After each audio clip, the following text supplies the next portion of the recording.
Ladies and gentlemen, boys and girls, children 21 years or older, welcome to today's edition of AM Whiskey.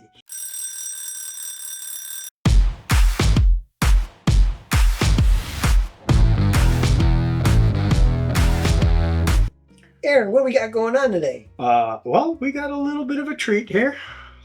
We have the new release from Jack Daniels. It is the Heritage Barrel. It is a toasted Heritage Barrel.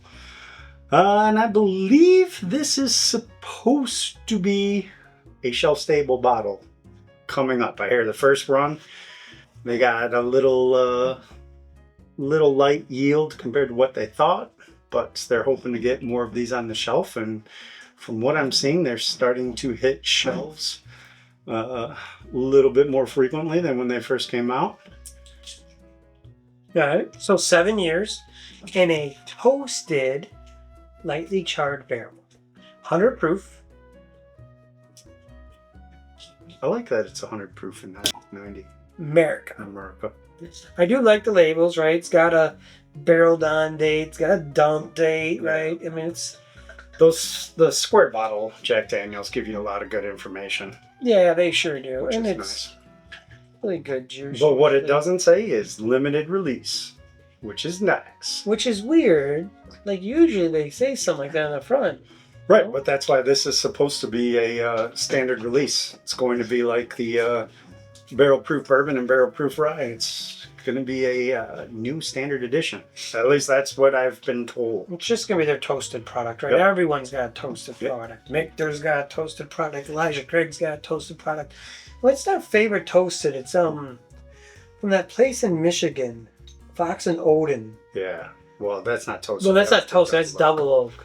That's Fox really and good. Double oaked is really good. Mhm. Straight toasted, I mean, the Penelope toasted's pretty good. Some of them, yeah. I mean, Ooh, wow. This is a pretty... I usually prefer toasted rye to toasted bourbons.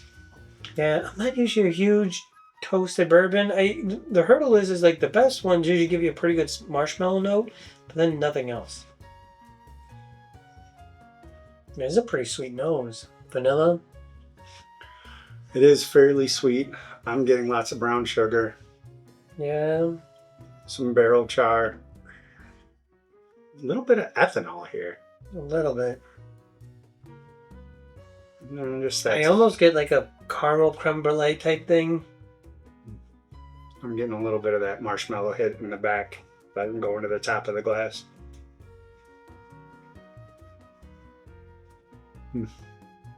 Smells good though. Smells inviting. Smells sweet. Not a lot of banana on here. No. But I could see there being like a bananas Foster kind of buried in it somewhere or something.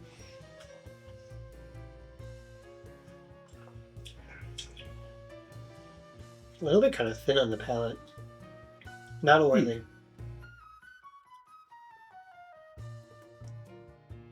It's got pretty nice legs. It's okay on the glass. I did not feel like it was thin. Personally. I got a bit of a graham cracker note on it. It's a decent amount of spice and Brown a lot sugar. of a lot of barrel char in the back. Yeah, it's definitely barrel char. It's funny, At it least says to me. low char. Must be a lot of toast. Yeah, There's a lot of barrel influence in the mid back palate. there definitely is. Yeah, it's like a confused vanilla, caramel, brown sugar type thing. I'm getting a kind of a vanilla graham cracker note, but then there is just kind of there is kind of a char, but also ethanol note there that's making it a little unpleasant for me. Out of all the Heritage series, I mean, I don't think I ever had the single malt, but usually the Heritage series, I absolutely love those bottles. Yeah, but most of those are they're limited release from the Heritage, and I think this is. So I don't think this is going to hit that kind of high bar. You know, I definitely think I like this better than the Elijah Craig toasted. I think so. I think I like it better than the Michter's toasted bourbon that came out earlier this year, but not by a lot. Yeah. It's in the ballpark for those two. Yeah, I mean, I think... I like it more than a Penelope. Yeah, I think I might like this a little bit more than the Penelope.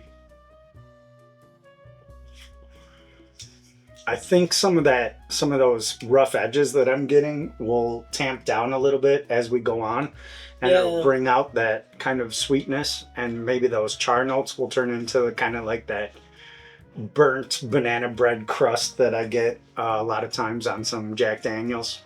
I keep taking little baby sips, and you're right. The edginess of it that started at first is really, really tamping down. I mean, we're hopping right into this after some outdoor activities and zero warm up. Yeah, see, I am there. It drank much sweeter. I got that vanilla graham crackery note with just a hint of the banana, just a hint in the background. You'd be hard to pick it out not knowing what you're drinking, though. I don't think you're gonna drink this and be like, "Oh yeah, that's Jack Daniels," because of that banana. No, I don't. Yeah, I don't get. Not getting that. I don't get Jack Daniels off of this. The only thing that could maybe make me think Jack was that barrel char at the beginning. But the barrel char seems to be dying down for me now. Yeah.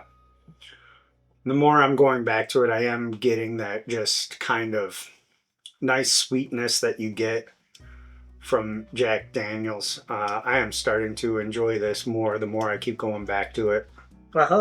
Like I was like the first 2 or 3 sips, I'm like, it's 6 whiskey.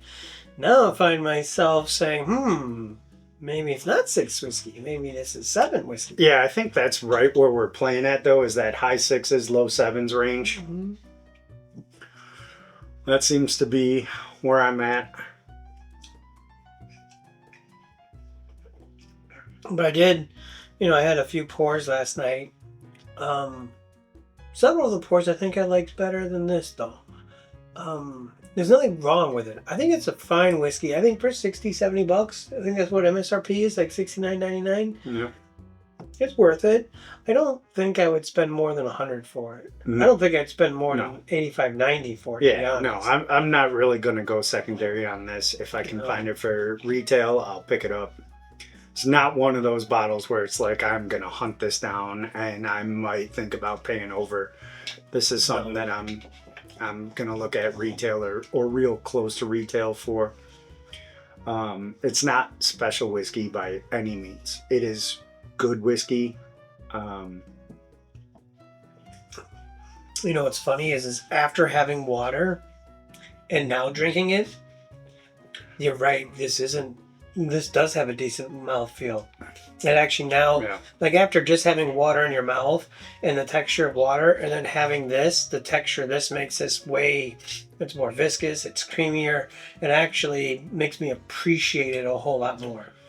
It really made the mouth feel the difference come alive. I am definitely enjoying it more and more the more I drink it. When I started out, I was like, oh yeah, this is going to be like a 6.7, 6.8 for me. But now I think this is in the low 7s for me. Yeah? I think I'm going to go 7.2. 7.2. I'm a little higher than that. 72, eh? I'm going to go the world famous 74, man. 74. 74 all day. I like it. I think it's pretty good. Yeah, I definitely think it's worth having, adding to your collection. It is a pretty good whiskey, and for MSRP, it's definitely one of the better toasted bourbons you're gonna drink. So, I agree with that. If you find it, I think you should pick it up. Yeah, I think it's worth a try until it becomes shelf stable. Yeah, I don't think you're gonna want to go much over MSRP for it, though. How many years did it take Jack Daniels to make barrel proof rye self-stable? 2-3 years? Yeah, probably closer to 2, I think. Right, so since this is lower proof, I'm thinking it's going to take 18 to 24 months potentially. Yeah. I mean, every time someone says it's going to be a shelf-stable product, it takes a couple years. Yeah, but again, lower proof, they can water it down, get more bottles out of it. Hopefully. You can hope. Anyways, Thank you for watching our review of the Jack Daniel's Heritage Toasted Bourbon. And as always, Keep the whiskey flowing. cheers. Cheers.